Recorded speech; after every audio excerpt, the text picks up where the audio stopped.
그만 가.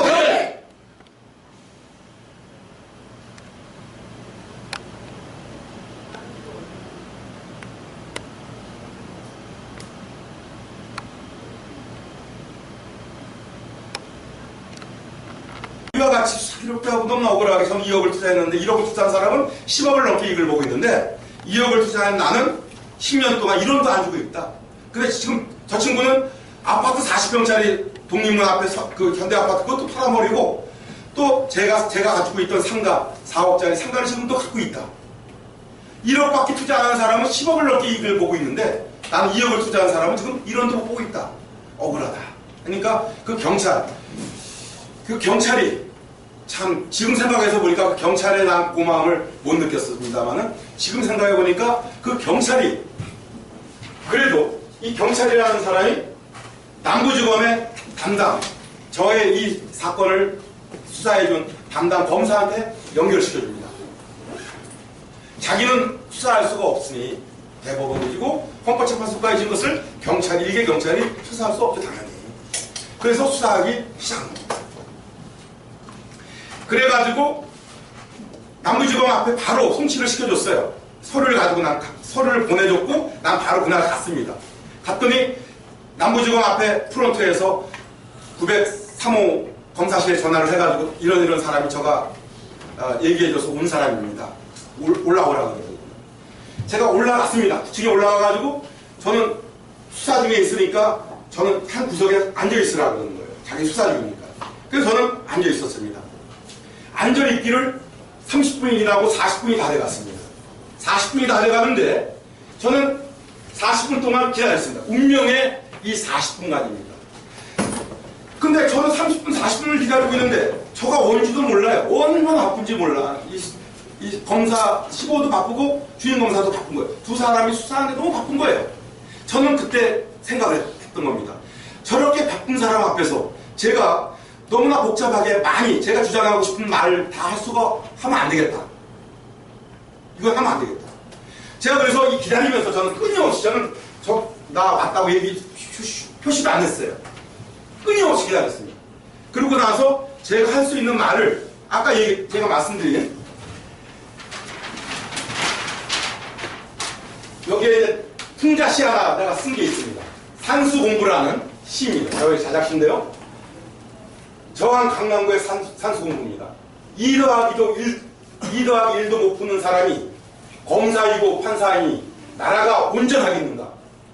유치원 가서 참 교육받을 사람 누구인가 했더니 출세하기 바쁜 검사이고 판사라네. 명문대 입시 공부보다 더 중요한 유치원 공부부터 다시 시작하시게들. 2 더하기 1이 뭐냐? 저는 2 더하기 1의 의미는 2억 플러스 1억을 얘기하는 겁니다. 2억 더하기 1억은 이 결과는 누구도 여러분들이 쉽게 도출해낼 수 있는 산수 문제입니다. 저는 이거를 풍자시로 한번 써봤던 겁니다.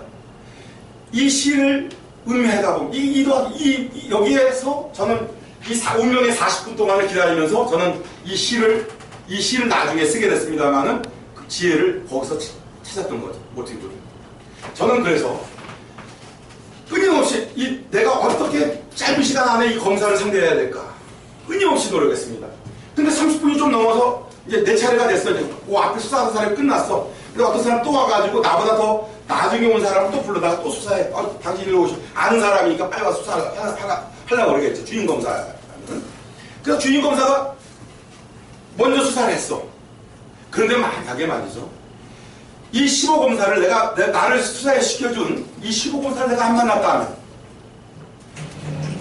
그 주임검사가 그 순간에 찰나입니다. 그 순간에 찰나입니다. 그 먼저 왔던 사람이 주임검사가 딱 데려가서 수사를 했어요. 15검사는 나중에 이제 수사가 끝났어요. 그래서 결과적으로 내가 15검사 순이 된 겁니다. 사법고시 합격해가지고 이제 검사 수업을 받고 있는 친구예요. 이 친구는 몇 개의 사건을 5개 정도의 사건을 자기는 기소를 해야지 될 검사의 의무가 있어요. 어느 정도의 자기는 기소를 해야 됩니다. 그래서 명백한 내용을 찾고 있는 중 같았었어요. 제가 딱 보기에. 그래서 저는 40분간을 기다렸지만 40분 가까이 기다렸지만 투정 한 번 안 부리고 앞으로 좀 나오세요. 앞으로 유 선생님도 앞으로 좀 나오시고요. 그래서 이제 결과적으로 저는 우리 저기 김창수 선생님 아니구나 저기 여튼 좀 앞으로 좀 나오시면 더 좋은데 이 비어있기 때문에요. 앞으로 또 50분이 또 계실 것 같고 그러니까 제가 그래서 40분 동안을 기다리면서 전 끊임없이 내 말을 어떻게 효과적으로 짧은 시간 안에 이 친구를 설득시킬까를 노력했던 겁니다. 그런데 저는 답을 찾아냈던 겁니다. 아까 그 말입니다. 그 3분 안에 이 친구가 순서가 이제 그 수사하던 친구를 보내고 나서 나를 딱 보니까 딱 자기가 내 눈에 마주친 거예요. 아, 미안합니다. 오래 기다리게 해서 이마서부터 시작을 한 이 15검사가 저는 가능한 또 수사할 사람이 기다리고 있으니까 빨리 얘기하세요. 하는 거예요. 그런데 저는 3분 안에 이 검사를 15검사를 저는 선택할 수가 있었습니다. 아까 그 말입니다. 여러분도 생각을 해보세요. 2 더하기 1도 못 푸는 사람이 검사이고 판사였어요. 과거에 수사의 결과가. 그 결과가 대법원 판결이었고 헌법재판소의 결정문이었어요. 그래서 저는 그 검사가 저에게 얘기하는 거, 억울한 거에 짧게 얘기하면서 그렇게 말씀을 했고 이 친구는 그래서 다음 월요일날 약속을 했습니다. 억울한 거 써오라는 거예요. 죄 써오라는 거예요. 억울한 거, 당신이 억울한 거 자기 오늘 바쁘니까 써가지고 A4 용지 9장에 썼습니다. 그래서 제가 또 딱 갔더니 A4 용지 9장을 썼더니 이게 너무 많이 유증죄는 한 가지만 제가 5가지 혐의를 갖다가 고소를 했고 그 5가지 혐의에 대해서 자세하게 썼습니다. 그런데 한 가지만 충분하다는 거예요. 그래서 저는 한 가지로 정리를 하니까 1장 반 정도의 분량으로 정리를 할 수가 있었습니다. 억울한 점을. 너무 짧대 이건 그래서 한 번 더 오려는 거예요. 그래서 2장 반 결과적으로 이 친구를 맨 처음 본 거하고 4번을 만났던 겁니다. 4번을 만났고요. 그 4번을 만나는 동안에 저는 이 친구한테 모든 자료 다 갖다 줬고 또 고소장에 내용 붙여있는 거 원래 있었으니까 자료를 다 갖다 줬고 이 친구는 그걸 보고 나하고 눈이나 맞았고 마음이 딱 맞았던 겁니다. 이걸 주임검사한테 보고를 했거나 했다 그런다면 주임검사는 수사 안 했고 주임검사가 안 했다면 수사 안 했을 거라고 난 판단이 됩니다. 제가 그 검사의 양심을 저는 그렇게 생각하고 있습니다. 그런데 이 15검사는 순수한 열정에 진실한 때 묻지 않은 이 15검사는 저의 말을 듣고 마지막 4번째 만나는 3장의 정도의 중략 정도 된 저의 수사 원고를 가지고 저는 바로 그 다음 날 2007년 4월 11일이었는데 12, 13, 14일 동안 영상조사실로 데려가서 바로 수사를 했던 겁니다. 그래서 기소를 했고 불구속 상태에서 기소를 해가지고 재판에 넘겼던 것이 이 사건의 이 문서의 내용입니다. 이거 한번 뒤로 보고 계시고요. 그래서 제가 운명의 터닝 포인트는 저는 참는 지혜를 저는 여기서 하나를 느꼈던 겁니다. 참는 지혜. 여러분 급하고 정말 소중한 삶입니다. 그죠? 이 삶 속에서 소중한 순간이 지나가고 있어요. 그런데 저는 그 순간을 포착을 했고 그 순간을 잡았던 겁니다. 다시 한번 얘기할 기회가 있어서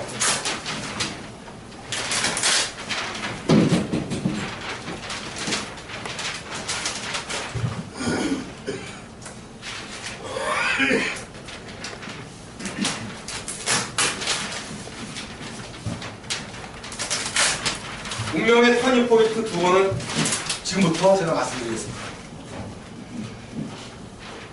자, 제가 그 어렵사리 진실을 밝혔습니다. 역사상 최초로 대법원의 판결과 헌법재판소의 결정을 뒤집었어요. 이것은요 역사상 최초입니다. 과거에 왕은 입법, 사법, 행정을 다 가지고 있었습니까? 왕의 최고의 결정문이 뭡니까? 왕의 최고의 결정문이 지금의 사법부의 수장인 대법원과 헌법재판소장이라고 볼 수 있지 않을까요?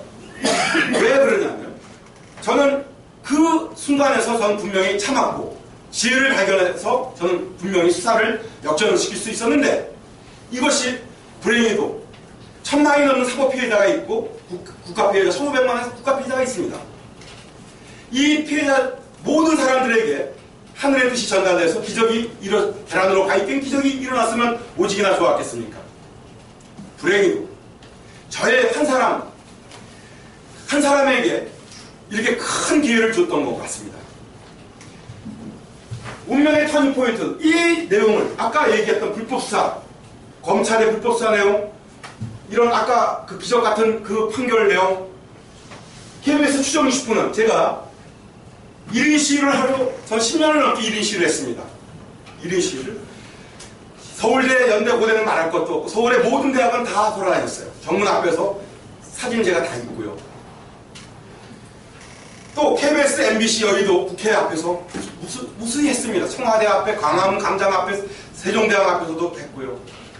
청주, 대전, 대구, 부산, 광주, 전주를 찍고 오는 직업, 그 다음에 지방대 명문대학 앞에서 사진을 찍고 자료로 갖고 있습니다. 전국을 돌아다니면서 1인 시위를 했습니다. 그 결과 KBS 추정 60분의 홍찬희 기자를 만날 수 있었던 겁니다. 그런데 이 홍찬희 기자가 7개월 가까이 제가 갖다 준 서류를 갖다가 보고 7개월까지 검토했습니다. 그래서 15일간이나 1월 2일서부터 1월 17일까지 15일간이나 취재 녹화를 했습니다. 그래가지고 2월 1일날 방송을 앞두고 있었던 겁니다. 방송을 앞두고 방송 이틀을 남겨놓고 아까 저기 앞에 돌아가고 있는 문서가 있을 겁니다. 거기에 검사가 수사를 방송 KBS 추정 10분의 방송을 못하게 한 내용되고 그 방송에 안 나갔고요. 2월 1일날 방송 이틀 남겨놨으니까 짜집기라도 KBS는 했어야 됐습니다. 추정 10분은 방송을 나가야 되니까. 그래서 짜집기 방송 저는 한 시간 통으로 저는 만들었습니다만은 짜집기 4개를 엮었습니다. KBS 홍찬희 기자는 그 4개 검찰의 사법피해 사례를 발표해가지고 2012년도 올해 엠네스티 유엔에서 주는 기자상을 받았고 올해 기자상을 받았던 것입니다. 그래서 홍찬희 기자는 제가 받은 게 아닙니다. 아니 그 여자 우리 사건 내줘가지고 받은 거죠. 네. 그러니까 그래서 박수 한번 치시려고 했습니다. 그래서 홍찬희 기자는 지금은 KBS 제가 3년 전까지만 해도 KBS 편집국에 가가지고 더 좋은 자리로 저를 만나면 검사도 경찰도 수사도 다 잘 돼서 더 좋은 자리로 가는 것 같습니다. 저는 기회인 것 같습니다. 이렇게 말씀을 드리고 싶습니다. 그래서 추정 60분과의 만남이 있었고요. 방송 예정이었는데 검찰의 방해로 또다시 저는 패배할 수밖에 없었던 겁니다. 국민의 언론까지 국민의 눈과 귀까지 막아버린 검찰입니다. 분명하고요. 명백하고 아까 그 문서가 대변하고 있습니다. 그런데 저는 18년이라는 세월이 정말 그러면 피만 나는 세월이었을까요? 피만 나는 세월이 아니었습니다. 저는 KBS 추정 60분을 통해서 저에게 새로운 경험이 저에게 찾아왔습니다. 저는 글하고 전혀 상관이 없는 사람입니다. 글하고 저는 초등학교에서 중학교 때까지 야구를 너무 잘해가지고 야구 선수로 하려고 했던 겁니다. 근데 부모님이 70년대는 프로야구가 없네요. 도와주지를 않으니 저는 어떻게 했을까요? 포기할 수밖에 없어요. 부모님이 안 도와주는데 어떻게 할 수 없지 않습니까? 그래서 중학교 2학년 때 포기를 했고요. 저는 노래를 또 딱 보니까 지난번 8월 4일 날 콘서트 때 불러드린 가슴 아프게라는 노래를 불러드린 적이 있습니다. 그때 저는 목소리가 남진이라는 사람하고 똑같은 거예요. 중학교 정말 청소년기에 저 조그만 심정으로 볼 때 저렇게 그때 당시에는 나훈아는 2인자예요. 모든 나훈아는 한 번도 그래서 가수왕이 돼본 적이 없는 사람입니다. 남진만이 오로지 KBS, MBC, TBC의 모든 수상을 다 차지하고 있던 사람이 남진이었어요. 근데 그런 사람의 목소리하고 저는 똑같은 거예요. 그래서 어머니가 주는 가해를 받아다가 저는 종로의 무명 작곡가를 찾아다니면서 하라는 공부는 안 하고 저는 노래 공부를 했던 겁니다. 그래서 저는 무대 가서 고2 때까지 엄마가 원래 효자죠. 엄마의 뜻을 거역하고 저는 공부를 안 하고 또 노래를 불렀던 겁니다. 그런데 말이죠, 여러분. 제가 지금 와서 생각을 해보니 야구도 있잖아요. 임팩트하는 순간을 잡는 야구도 기회의 포착입니다. 그런데 노래도 말이죠. 박자와 음률입니다. 제가 시를 쓰다가 보니까 저는 글을 쓰다가 보니까 이 모든 것들이 다 하나도 버릴 게 없는 거예요. 저는 빨리 제가 생각했던 것보다 빨리 저의 시문학편이 또 있습니다. 문학편이 있을 정도로 생각보다 빨리 글에 도달해 주는 거예요. 그래서 이건 인재 등단하고 인재 초보 시인의 모습이 아니라 저의 글에 감동한 사람이 있을 정도로 저는 글에 600수 이상의 시를 쓰게 됐습니다. 그래서 저는 하나도 인생에 살아가면서 저는 어머님의 용기 하나로 저는 어머님이 저를 끝까지 믿으신 거예요. 저는 오수를 했습니다. 오수. 자랑스러운 그 오수 그러니까 여러분 무슨 낮잠 오수가 아니고요.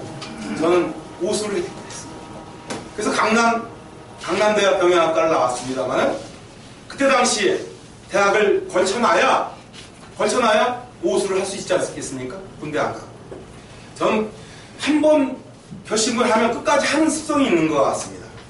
저는 그래서 오수를 했습니다만은 결과적으로 제가 원하는 스카이 서울대연대 고대가 저의 목표였기 때문에 오수했던 게 아닙니다. 늦게 공부를 하다 보니 그 밑에 대학 건대, 중대, 잘해야 서울, 성대는 한 대 가겠지. 이게 목표였는데 저는 결과적으로 또 어머니한테 또 어머니의 기대에 적어였습니다. 그런데 어머니는 하시는 말씀이 이거예요.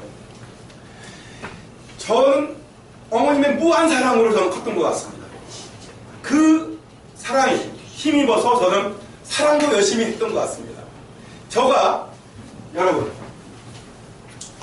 저는 18년 동안 이 고난의 시간을 겪으면서 두 번째 운명의 터닝포인트가 추정 10분에 방송이 안 나가니까 저는 그때까지도 사실은 제가 대법원도 이기고 헌법재판소 이겼는지조차도 몰랐습니다.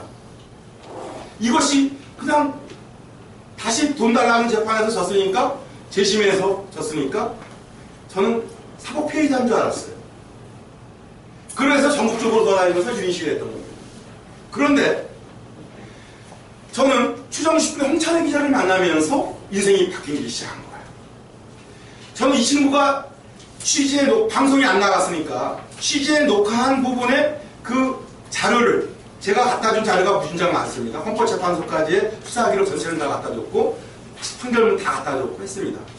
그런데 이 친구가 나름대로 표시해낸 그 문서를 제가 추적을 하게 됐습니다. 저는 저의 사건을 억울하니까 기자 수업에 들어갔고 저는 기자 수업을 하면서도 시간 날 때마다 내가 왜 이 사실을 어떻게 알려야 될까 내가 쓰다가 보니 저는 내 기사를 내가 쓰다가 보니 KBS 추적 60분의 홍찬희 기자가 만지작거렸던 부분을 제가 연구 검토하게 됐던 겁니다. 그래가지고 내가 이거 대법원도 졌네, 헌법재판소까지 졌네, 그런데 그걸 다시 수사했네, 이 사실을 그때서야 알게 된 겁니다. 그래서 저는 이 운명의 터닝포인트 두 번째 또 하나의 실현이 아니었어요. 저에게는 이게 기회였던 겁니다. 너무나 멋진 기회를 발견해냈고 저는 아울러서 산물이 제가 저의 산물이 18년 동안의 산물이 대법원과 헌법재판소 판결을 뒤집은 저 문서라고 판결문이라고 한다면 저의 부산물은 더 훌륭한 부산물이 운명의 터닝포인트 순간, 두 번째 순간에 있었던 겁니다. 저는 만약에 대법원 헌법재판소까지 졌어. 제 상태에서 4년 전쯤 됐습니다. 우리나라 10대 로펌의 대단한 변호사, 굉장한 검찰의 고위직 출신의 어떤 노범 대표가 내가 돈이 없다 그러니까 50% 달래는 거예요. 50%. 승소하면. 저는 당연히 대답을 못하고 50%나 내가 줘야 되나? 전 빨리 끝내고 싶은 마음은 있었습니다. 그런데 머뭇머뭇거리니까 이 사람이 또다시 한 40%까지 제안이 들어왔어요. 40%? 제가 그러면 제가 받을 게 40억이 넘을 수도 있고 조금 줄을 수도 있지만 최소한 넘을 것 같습니다. 18년 동안에 그 28년 전에 원인을 기준으로 해서 수사를 제대로 했다 그런다면 가정을 해서 조그만식 여러 가지 변호사의 그 계산 방식으로 했을 때 제가 알고 있는 상식이 몇 년 전에 그런 정도였던 것 같습니다. 그런데 40억만 놓고 보더라도 40%를 준다? 50%를 준다? 저는 줘야 될 이유가 없다고 저는 생각했습니다. 내가 다 이겼고 그 사람 한 게 없어요. 그래서 저는 만약에 30%였다고 그런 생각을 고민했을 겁니다. 근데 모든 운명은 저에게 시간이 운명의 기회는 저에게 있었던 것 같습니다. 저는 그걸 거절하고 30%까지 내려왔던 어떤 다른 변호 로펌의 노펌을 찾아갔습니다. 30%의 인지대를 내야 되는 거예요. 근데 불행히도 저는 또 인지대 있었으면 그 인지대 40억 정도 되면 거의 한 800, 900, 1000, 그 정도 되죠. 8, 900 정도 될 거야. 사무장님 어떻게 될까요? 그 정도 되겠죠. 그런데 중요한 것은 차비가 없어서 아까 내가 우리 집에서 집 다 주고 재산 다 주고 가게도 다 주고 몸만 빠져나왔다 그랬지 않습니까? 없네. 당연히 응할 수가 없었습니다. 그런데 만약에 30% 주고 내가 이겼다. 그러면 한 30억 가까이 가지고 그랬다고 한다면 저는 이 지겨운 생활을 안 했을 겁니다. 가나기가 싫었을 것 같아요. 여러분 이 고통의 시간 18년이라는 세월 여러분 어떻게 생각하실지 모르겠습니다만 이거는 인간으로서 감당하기 힘든 시간이었습니다. 저는 제가 18년이라는 세월 동안 하면서 오히려 그 순간순간마다 저에게 유혹이 있었습니다만 꾸준히 한 길을 갈 수 있었던 것은 분명히 하늘의 뜻 같습니다. 저는 그래서 이 18년이라는 세월 동안 저는 투쟁을 하면서 국회 출입기자도 하는 기자 생활도 해봤고 또 그러다 보니까 내가 글이 되네?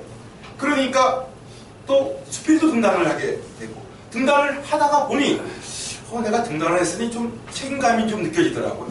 그때서부터 시도 쓰고 글도 쓰기 시작했던 겁니다.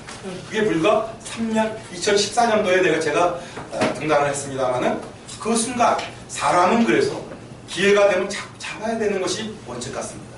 그걸 잡고 보니 거기에 맞게 되는 거기에 내가 시인이라면 작가라면 거기에 맞는 사람이 되도록 노력하게 되더라고요.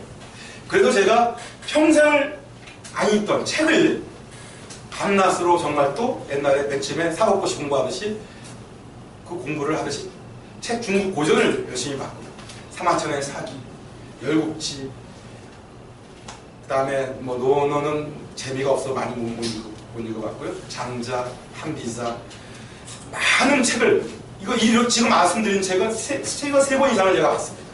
제가 지혜가 부족한 사람이다 보니 저는 어쩔 수 없이 저는 지혜를 찾기 위해서 저는 어머니도 안 계시고 혼자 지혜를 찾기 위해서 저는 저의 길을 갔던 겁니다.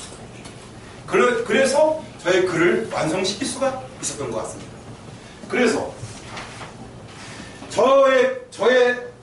저의 순간 저는 이 사실에서 저는 완벽하게 패배했지만 저는 다시 일어날 수 있는 기회를 잡았었는데 그 잡은 기회가 뭐냐면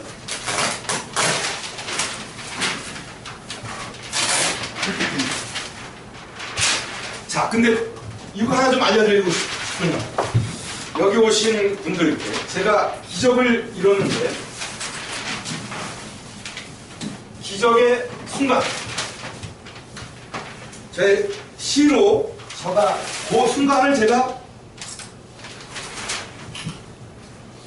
시로 600수가 넘는 시 중에 하나입니다. 잘 읽어보시고, 요게 제가 저에게 기적의 순간 느꼈던 시 뒷글입니다. 기적의 느낌, 저와 강남. 어둡고 캄캄한 시련, 깊은 고요 속 바람결, 나는 느꼈다. 귓가에 다가온 그 고요, 여러 바람결 중 한 결. 구름을 바람처럼 타는 듯한 느낌. 어머니 품같이 포근하다가도 분리되는 아픔 같은 싸늘한 느낌.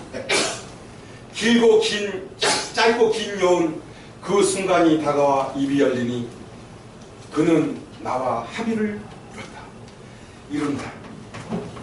이 합의란 말, 저는 남자와 남자끼리 합의를 했습니다. 그 검사, 15검사와 저는 분명히 운명의 교착점에서, 그 친구는 파멸의 길이었고 검사 임명이 안 됐으니 파멸의 길이었고 저에게는 기회의 길이었습니다. 그 검사, 제가 지난번에 8월 4일날 잠깐 얘기하니까 이재일 검사라고 딱 한마디 딱 했는데, 강남의 우리 사법 장다르크께서는 그걸 그새 검색을 해가지고 어느 변호사 사무실에서 근무하고 있다는 것을 저한테 알려줍니다. 여러분, 제가 말이죠, 말씀드리는 건 사실인데, 여러분, 기회라는 것은 말이죠, 언제 왔는지 갔는지 모르는 순간 옵니다. 오는데 분명히 카이로스의 기회, 여러분 아시죠? 그놈의 기회가 앞에서 옵니다. 근데 이놈의 카이로스는 머리가 꼬랑지가 뒤에 있어요. 앞에서는 잡을 수가 없습니다. 그렇다고 뒤로 가버리는 순간 못 잡는 거예요. 놓쳐버린다는 얘기입니다. 여러분, 이 자기에게 닥쳐져 있는 운명, 순간, 여러분들이 놓치고 있는 기회는 없지 않는지 한번 살펴보는 지혜를 또 갖는 시간 가지시기 바라고요. 여러분, 그래서 저는 기적의 순간을 이렇게 시로 한번 적어봤습니다. 또 가을 나뭇잎, 가을이죠. 지난 8월 4일날 제가 엎드려 전두했습니다. 그 무더위 폭염 속에서도 8월 4일날 4시에 그 피크, 피서철의 피크예요. 지금보다 훨씬 많은 사람이 오셔가지고 자리를 메워주셨기 때문에 제가 감격을 해서 절까지 한 적이 있습니다. 그런데 이 가을, 9월에 저는 가을 나뭇잎이라는 또 최근 쓴 시입니다. 저녁 노을. 제가 다 얘기할 수는 없어서 저녁 노을이라는 시 잠깐 하나만 더. 이게 파주. 제가 아까 왜 이런 글을 시를 쓰냐 하면 저의 정신적인 버팀목. 저 18년 동안 살면서 저에게 글을 쓰게 해준 글의 재료 중에 하나입니다. 저의 파주 문산이 어린 시절 초등학교 5학년 마치고 6학년 때 서울 올라와서 지금까지 살고 있는데, 그곳 문산의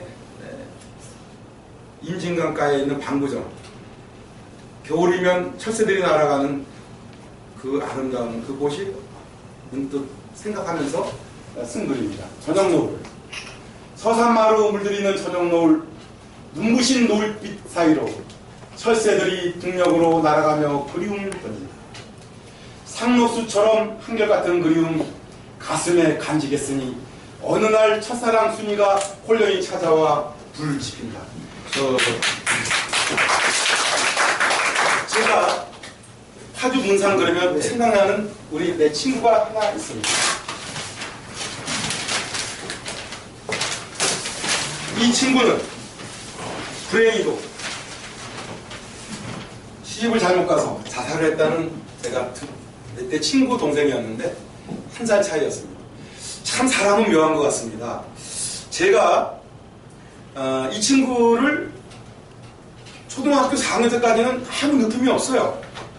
근데 바로 집하고 붙어 제일 산꼭대기에 집을 담을 마주치고 있는 이 소녀의 집과 내 친구 1살 어린, 나보다 1살 어린, 걔는 3학년이었고 내가 4학년 때, 2학년 때, 3학년 때 계속 봤을 때에도 아무런 느낌이 없었어요. 솔직하게. 그런데 5학년 딱 되는 순간 이 묘한 거예요. 저는 걔한테 뭔가 느낀 거예요. 그게 보니까 그게 이성이었던 거예요. 그런데 그 소녀를 저는 매일 아버지가 주는 아버지가 미국 무대에 운전을 하셨기 때문에 좀 이렇게 제 등치가 큰 것 같습니다. 저는. 그래서 이제 잠깐 동안 여담으로 제가 드린 말씀인데 그 소녀 아무 느낌이 없던 어느 순간까지 몰랐는데 몇 년 동안 지켜봤을 거 아니겠습니까? 몰랐습니다. 근데 5학년 되는 순간 확 그냥 여자 이성을 느꼈던 거예요, 제가. 그래가지고 이제 저는 얘가 왜 이 오빠가 왜 자꾸 나한테 아무 영문도 모를 거예요. 걔는 이성을 알았을까? 그래서 몰라. 걔는 4학년이었고 난 5학년이었어요. 우리는 하루도 안 빠지고 진짜 거짓말 않고 우리 걔네 집과 우리 집 사이에 뒤에 개복숭아도 있었고 텃밭이 있고 있었습니다. 거기에 정말 거의 매일 우리 소꿉장난 하듯이 꼭 모여있고 또 비가 오는 날에는 제가 시에 이게 수필에도 이 글은 많이 써 있어요. 옛날 생각하면 쓴 글인데요. 그 개복숭아 나무 위에 싹 올라가서 각자 집에 갔으면 됐을 텐데 그 올라가서 서로 이렇게 나름대로 집같이 꾸며놓고 이제 그랬던 추억이 생각나는 거예요. 이런 순간 저의 아픔을 이기는 하나의 동력이었던 것 같습니다. 그리고 또 한마디 더 하겠습니다. 또 서울에 올라오자마자 근데 이 사람은 여자들은 이럴지도 몰라요. 남자들이 키운 마지막 가축이라는 그런 말 아시나요? 여자들이 키운 마지막 가축이 남자다. 여자들의 마음은 항상 옆에 있기를 남자가 원하지만 때가 되면 몇 년 시호 지나면 다 이게 다른 생각하고 간다는 거예요. 그래서 이제 그런 말이 있었는데 저는 고1 때 또 초등학교 6학년이었던 어느 소녀를 또 보게 됩니다. 그런데 여러분 이게 사실입니다. 6년 동안을 하루도 안 빠지고 저는 가련동 제1로고 앞에 살았고 우리 제한군인의 사무국장님과 은평고 계십니다만은 저는 입구에 살았고 걔네 집은 선전고등학교라고 저기 멀리 떨어져 있어요. 사실은. 그러니까 세정거장, 버스 정거장으로 세정거장이면 한 20분 가까이 걸어야지 가는 그런. 그런데 저는 하루도 안 빠지고 6년간을 세레나를 월요일 날은 이 노래, 화요일 날은 이 노래 하면서 제가 가곡을 한 50곡 이상 외웠었는데 제가 그 시절에 그 소녀를 생각하면서 극동건설 부회장 딸이었어요. 다섯 번째 중에 장녀였었는데 6번째 아들을 낳아버렸네. 그러니까 제가 오수를 하면서 끝까지 공부하려고 했던 그 이유 하나였습니다만은 저는 그래서 군대를 가게 된 원인도 있습니다. 그 시절을 생각하면서 제가 떠나가는 배, 그 소녀에게 마지막 불러준 노래가 그러니까 걔네 집은 2층이고 걔는 항상 제가 노래 부르면 나와 있어요. 저는 그 집 뒷뜰에 저는 항상 하루도 안 빠지고 비, 눈 다 맞으면서 아름다운 풍광 가슴속에 많이 있는 그래서 제가 시를 쉽게 썼는지도 모르겠습니다. 하루도 안 빠지고 정말 한 번 뭔가를 결심하면 저는 그래서 제가 한 번 이제 마음을 잘 안 줘요.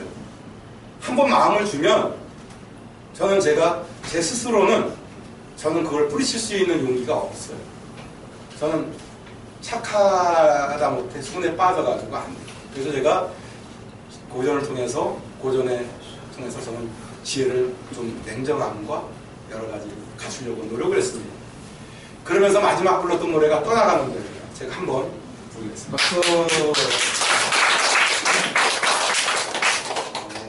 푸른 물결에 치는 거센 바다로 떠나는데 내 영혼 잊지 못할 님 실은 저 배는 야속하리 날 바닷가에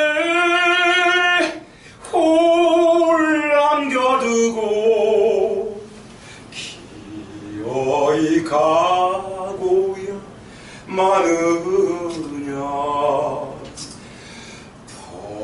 퍼져나오라의 슬픔 물결 위로 한된 바다 아담한 꿈이 푸른 노래 댓글이 사라져 내 홀로 외로운 등대와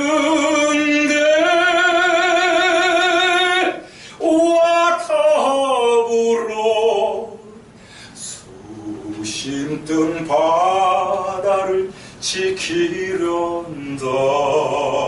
브라보.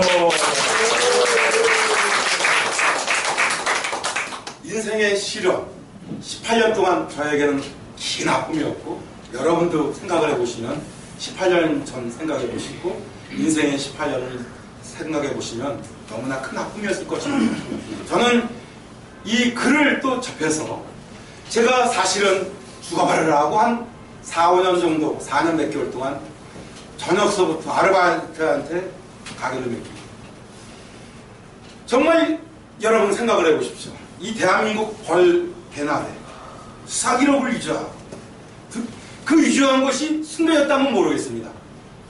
경찰청 청문감사실에서 드러났고 검찰 자체 조사에서도 드러나 있어요. 그래서 아까 말씀드렸던 재수사하는 과정에 반드시 다시 수사기록 위조 기록을 가지고 다시 물었기 때문에 수사기록 위조 문서로 진술을 번복했던 피의자가 다시 자백을 했던 것이고요. 그게 2004년 4월 1일이었습니다. 그런데 불사 2004년 4월 6일날 여러분, 이런 수사가 해도 될까요? 4월 6일날 전화로 수사기록 위조 문서 내용으로 다시 진술을 바꿔버리는 이러한 나라, 이러한 현실, 여러분 이래도 검찰사법부 믿을만 합니까? 저는요, 어떤 선동을 하고자 이 말씀을 드리는 거 아닙니다. 반드시 이 사실은, 저의 계란으로 바위깬 이 사실은 대한민국 1000만이 넘는 사법피해자, 1500에 1300에 1500의 국가피해자까지 합쳐서 이 사람들에게 꿈과 희망이 되고 싶습니다. 이 사실이 추정 20분에서 6년 전에 방송을 만들었는데 지금 방송 못 만들 이유가 있을까요? 저는 묻고 싶습니다. 대한민국 언론, 저는 서두르지 않습니다. 그때는 전국을 돌아다니면서 KBS 앞에서, MBC 앞에서, 청와대 앞에서, 광화문광장 앞에서 무수히 1인 시위하다가 만난 홍찬희 기자를 저는 잊지 못하고 그 친구가 은인이라고 생각했습니다. 은인 맞습니다. 저에게 시와 글과 기자 생활을 할 수 있게끔 만들어준 큰 의미입니다. 그런데 이 사실이 말이죠, 이걸로 끝나면 안 되겠습니다. 6년 전에 방송도 못할 내용이 우리 KBS 추정 60분에서는 취재를 했습니다. 당연히 언론 탄압까지 이 검찰의 이 소행은 이대로 놔둬도 될까요? 제가 여러분 아까 1905년도에 말을 이어있겠습니다. 러일전쟁 이후로 대한민국에 근대법이 들어온 게 1905년도 12월 사이에 들어왔습니다. 13년 됐습니다. 어저께 문재인 대통령이, 여러분 아시죠? 뉴스에 다 보셨죠? 사법적폐 청산해야 된다. 양승태, 암암리에 양승태 하나 정도 이거는 먹잇감으로 삼아야 된다라는 암시적이라고 저는 생각합니다. 상징적인 의미입니다. 근데 여러분 말이죠, 저는 양승태 제가 며칠 전에도 토요일날 서초동 대법원 앞에서 시위에 가서 양승태 구속을 촉구하는 시위에 참여하면서 이런 말을 5분간 했습니다. 양승태 저 사람 하나를 잡기 위해서 난 여기 온 게 아니다. 양승태 같은 사람 10명, 20명이 와도 나는 그 사람이 어떠신 가지고 하려고 해도 못했던 대법원 판결을 난 뒤집어 엎은 사람이다. 양승태가 재심에서 판결을 한 그 내용 있습니다. 반드시 양승태 같은 사람 정도, 저는 여러분들이 제가 돈도 차비도 없고 하다 보니 아까 저 기자가 이런 얘기를 하더군요. 뭐 육군 참모총장을 만나고 있어서 느껴봅니다. 저는 육군 참모총장 같은 사람 대한민국에 앞으로 무수히 나옵니다. 양승태 같은 정도 대법원장 앞으로도 6년 지나면 착각 나옵니다.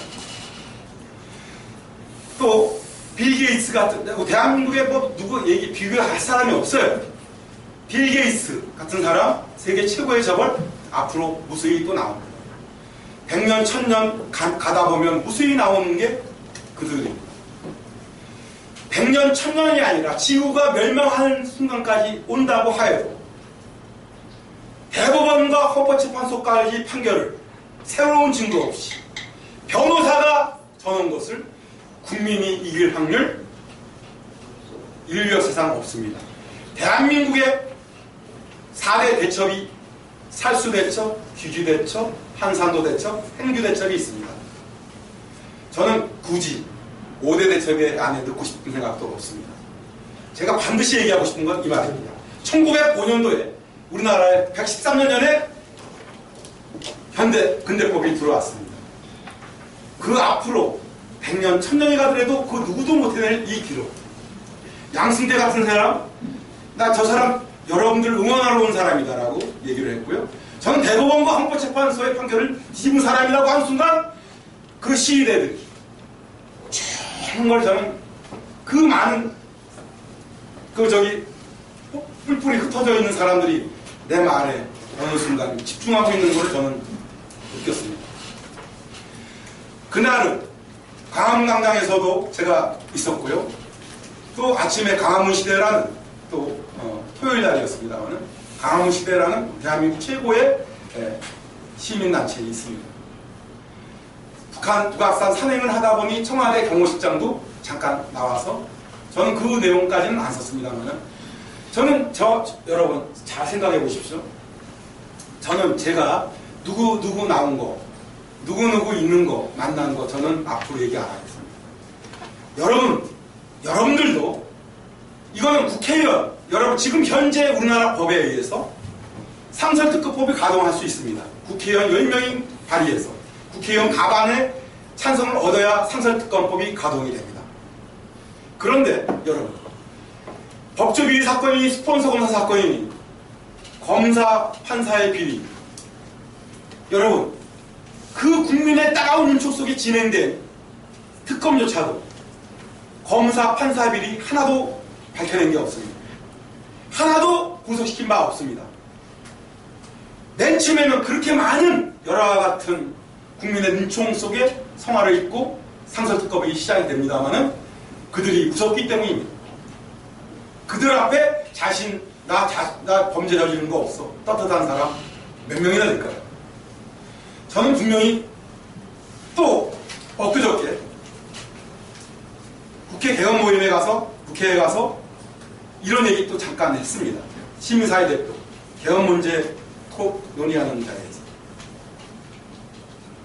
모 장관 출신 국회의원께서 이분 판사 출신입니다. 제가 이런 말을 또 한 5분 가까이 하니까 그거 믿어도 되는 말인가요? 이렇게 얘기합니다. 또 여기 아는 최강 변호사님이라고 박종철 고문치 사건 60 항쟁에 발단이 된 이 사건을 사회에 알린 최강 변호사님조차도 믿을 수 없는 어느 순간에는 이 자리에 오실 겁니다. 고등법원, 지방법원 고등법 확정 판결을 받았습니다. 고등법원 판결한 판사가 아까 여러분이 보고 있는 문서이고요. 고등법원 확정 판결을 받은 판사가 또 있습니다. 근데 그들을 가만히 보십시오. 그들은 15검사 풋내기도 그런 풋내기가 아니죠. 올리기도 안 되잖아요. 검사 시작도 안 하는 친구인데 그 친구가 수사한 내용에 대해서 고등법원 확정 판결 징역 6월에 집행유예 1년을 선고한 그 판사 우리는 기억을 할 것이고요. 그래서 자기 대법관, 대법원장, 헌법재판관, 헌법재판소장, 검찰총장을 비롯한 자기 선배 검사들이 수사한 내용을 뒤집은, 이것은 비록 저 한 사람의 뜻이 반영이 돼서 이런 혁명이지만 혁명 아닙니까? 맞죠. 혁명이라는 뭡니까?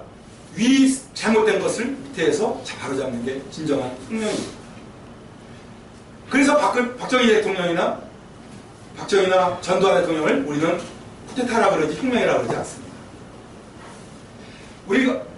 우리가 제가 얘기하고 싶은 거는 그 순간에 드러난 문제점을 잠깐 말씀드리면, 아까 이 얘기는 불법수사 언론 탄압까지는 얘기 드렸고요. 저의 증거를 제가 말씀드리겠습니다. 이런 증거 가지고도 진다고 한다면, 여러분들에게 당한다면 여러분들은 무사하실까요? 뭐 보세요. 저에게는 2억 원의 현금 영수증이 있습니다. 91년도에 쓴 등기, 그 건물을 주고 산 등기 권리증이 있어요.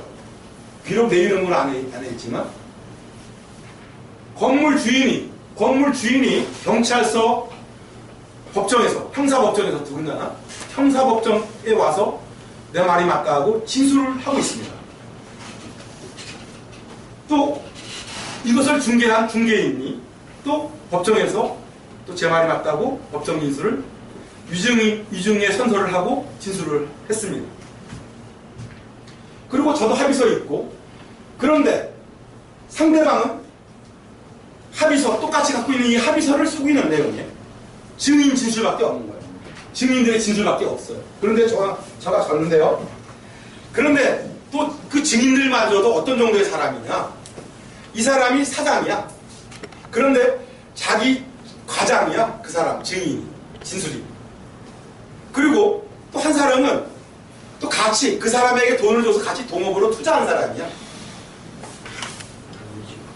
이 체증의 법칙도 이 체증의 법칙이라는 거 아시죠? 증거가 많은 사람이 유리한 겁니다. 그 증거를 많이 갖고 있어야 되겠죠.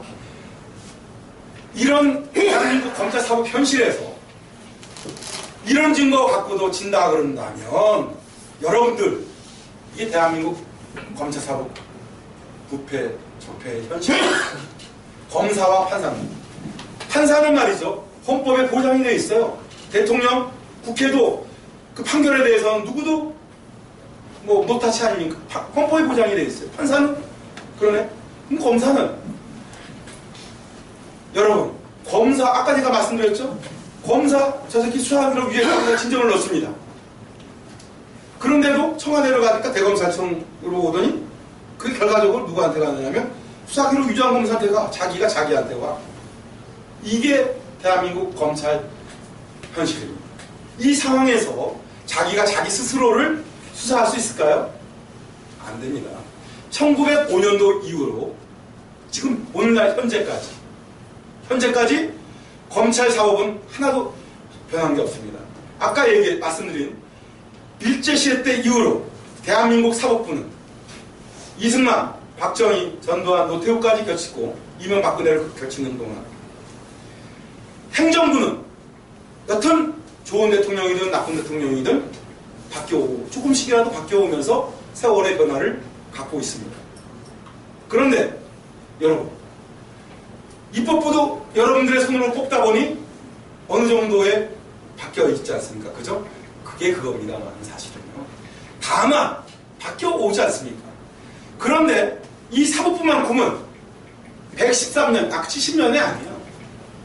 광복 이후 해방 73년이 아니에요. 그 전으로 올라가야 돼요. 공고한 이 검찰 사업의 이들은 113년 동안 한 번도 최근에 상설특검을 열고 특검을 열어서 법조리 사건, 스포츠검 사건 열어봐야, 국민이 암만 아우성을 쳐봐야 이들은 변화 없습니다. 이거 놔둬야 될까요, 이거? 안 되죠. 그래서 다음 총선 때 여러분 잘 뽑아야 됩니다. 그래서 저는 드리고 싶은 말씀이 이겁니다. 대법원과 헌법재판소의 판결까지 무너져 있는 대한민국의 사법정신. 법의조는 여러분들이 인터넷 들어가 보시면 대법원은, 헌법재판소는 최고의 판결기관이요, 결정기관이에요. 그 말이 맞는 건가요? 틀리잖아요. 어차피 너네들이 판결한 거 뒤집어졌잖아요. 그거 고쳐야 됩니다. 강남구 사법독립구단에게 한 사람은 빼놓고 이렇게 말을 고쳐야 될까요? 아니에요. 헌법재판소장도, 대법원장도, 대통령도 국민에게 사과할 일입니다. 저 한 사람에게 사과할 일이 아닙니다. 이거는 비록 제 혼자의 승리이고 혼자 이룬 혁명이라 저에겐 힘이 되는 사람이 한 명도 없어요. 봐보세요. 여기 여러분 변호사까지 졌어요. 그건 민변의 애들까지 제가 찾아가볼까도 해봤습니다. 중요한 것은 경찰도 저를 좋아할까요? 변호사가 저를 좋아할까요? 검찰사법부가 저를 좋아할까요? 저는 외롭습니다. 여러분들의 사랑이 필요하고요. 중요한 것은 이러한 검찰사법 현실을 그대로 놔둬서는 안 됩니다. 바꿀 수 있는 유일한 방법은 여러분들의 선택의 자유입니다. 여러분들의 선택에 총선이 있고 그 다음에 검찰사법부는 여러분들의 뜻으로 바꿔지지 않습니다. 반드시 선거에 의해서 바꿀 수가 있습니다. 그리고 반드시 그 대신에 앞으로 저는 대법원과 헌법재판소에게 질의할 겁니다. 너네 최고 맞냐고. 여러분들이라도 너네 사법동 어떤 사람한테는 졌던데 너네 따지십시오. 따지셔야 됩니다. 아까 말씀드리다가 말했지만 양승태 대법원장 같은 사람 10명, 20명 구속시키는 것보다 검사, 판사 모조리 다 잡아넣는 것보다 더 폭발적이고 힘 있는 거는 저가 해낸 일입니다. 저의 비록 한 사람의 일이지만 저의 업적이지만 이건 업적입니다. 이건 명백한 도저히 여러분들도 검사 출신, 판사 출신만이 상상할 수 없는 일이 아니라 상상할 수 없는 일이 저는 했고 여러분은 상상할 수 없는 일을 한 사람을 지켜보고 계시는 거예요. 그래서 여러분 비록 보잘것없는 이 사법 콘서트 현장입니다만은 여러분 자긍심 가지시고요. 저 응원해 주십시오. 저 분명히 반드시 이거 몇 번도 다음 달은 은평구에서 은평문화예술회관에서 어떤 독지가가 자리를 협의해 놨습니다. 은평문화회관에서 10월달 10월 말경에 할 예정이라는 그럴 예정입니다. 그리고 저는 거기에는 더 많은 사람들이 올 겁니다. 어떤 날에 저는 거기서 50년 가까이 살았기 때문에. 그리고 여러분 저는 계속 힘을 키워나갈 겁니다. 여러분들이 함께 해주시겠죠? 예. 그리고 질문 사항 있으시면 또 질문 잠깐 받겠습니다. 네. 지금 굉장히 건강해 보이시는데 네. 체력 관리를 어떻게 하시나요? 연세는 어떻게 되시나요? 혈액형이 어떻게 되시나요? 저는 관계하고 이거 좀 말씀해 주세요. 가족 관계는 딸 하나 아들 하나 있고요. 내 식구가 살았습니다. 그리고 혈액형은 A형입니다. 그리고 저는 건강한 것처럼 보이는데 건강한 것 같습니다. 그래도 생각보다 건강한 것 같은데 그래도 워낙 오랫동안 혼자 생활하면서 제가 이 시 중에는 썩은 음식이라는 시 있어요. 혼자서 살다 보니 이게 오래 썩은 건지 안 썩은 건지도 모르고 먹은 음식이 많고요. 그러다 보니까 건강 걱정하고 있고요. 그 대신에 저는 하루도 안 빠지고 저 하루도 안 빠지고가 많습니다. 아까 세레나데를 또 6년 동안 하루도 안 대학 다니면서 미팅 한 번 안 해본 사람 바보 같은 사람이 있습니다. 그리고 하루도 안 빠지고 축구장에 열심히 나가서 골 찼고요. 여튼간에 그러면서 건강한 일을 해왔습니다. 네. 호적상 GT인데요. 실질적으로는 돼지띠입니다. 저는 솔직히 옛날에는 60년생 호적 쓰기가 굉장히 창피했어요. 한 살 어린 게. 축구에 가니까 말이죠. 밑증가가 이 대세. 그러니까 한 살 위래도 형님이라 그래야 되는데 도대체 형님이라 소리야. 내가 59년 빠른 거 59년인데 원래는 학교 다녔으면 58년하고 학교를 다녔어야 됩니다. 60년으로 돼 있어서 59년 애들 학교를 나왔는데 걔네들한테 내가 형님이라는 소리, 선배라는 소리를 할 수가 없어서 또 궁금하신 거 있으면 말씀해 주시고요. 네, 그리고 지금 이 자리가 끝나면 식사하는 장소로 안내해 드릴 텐데요. 길 건너에 여기 바로 횡단보도가 있습니다. 사거리 코너에 모서리에 보면 바로 건너자마자 4층에 광명 빌딩이 있습니다. 거기 4층에 보면 찌개 전문점이 있습니다. 그래서 제가 예약을 해놨고요. 아까 궁금하신 점 잠깐 장문 대표님한테 뭐 식당 가서 그리고 더 궁금하신 점 없으시죠? 한번 내 말씀하세요. 저기에 그 검사 15가 그래서 바로 옷 벗어서 높음으로 간 건가? 이 검사 임용 자체를 안 됐어요, 이 사람. 아니 그러니까 그냥 옷 벗고 가냐 그럼 높음으로 갔으면 옷 벗었겠지. 못 벗었죠. 바로 벗었죠. 옛날에는 이 모든 제가 가지고 있는 자료를 변호사를 통해서 저는 그래서 다 갖고 있었던 겁니다. 중요한 것은 여러분 제가 그래서 또한 국민에게 이 꼼수를 든 이 검사 사업부에게 힘든 사람을 약간 더 힘들게 하지 않았을까 하는 그런 마음도 약간 있습니다. 그런데 중요한 것은 이 근본적으로 잘못되어 있어요. 그래서 이 대안의 최고의 대안은 뭐냐? 최고의 대안은 아까 대법원장 내지는 검찰총장 직선제해야 됩니다. 국민의 뜻이 113년 동안 안 들어간 것이 이 오늘날의 검찰사법협회의 원인입니다. 이것이 원인이고요. 하루빨리 공수처를 신설하는 것이 그겁니다.